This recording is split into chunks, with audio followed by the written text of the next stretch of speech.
Okay, we have to take another interesting integral from the MIT Integration Bee from 2006, problem number 1.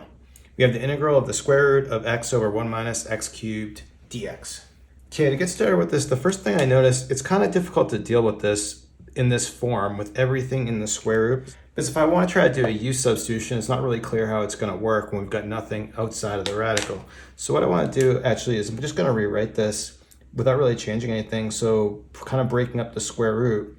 I can take the x under the radical in the numerator and write this as x to the 1/2. And then I can just put the radical around the denominator, and so I can write this as square root of 1 minus x cubed, and then we'll have our dx. But then at this point, it starts to look a little bit like the integral for arcsine, but the problem is we like to have x squared there, not x cubed. What I can do is kind of force this to be something squared. I can write this as x to the 3/2 all squared. But then at this point, we can try a u substitution, just making our u this thing right here, because I think the derivative is going to work nice with this. So let's see how this is going to work. I'm going to create my u. We'll say u is equal to x to the 3/2. So then this little thing over here is just going to be u squared. Then we'll take our derivative. Du is going to be 3/2 x. This is going to become 1/2 dx.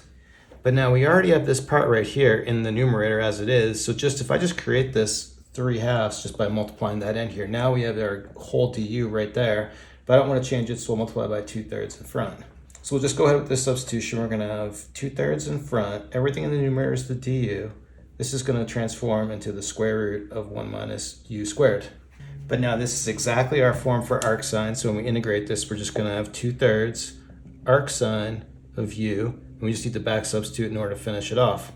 So for the final solution for this thing, we're just going to have 2/3 arcsine x to the 3/2 plus c, and that's it.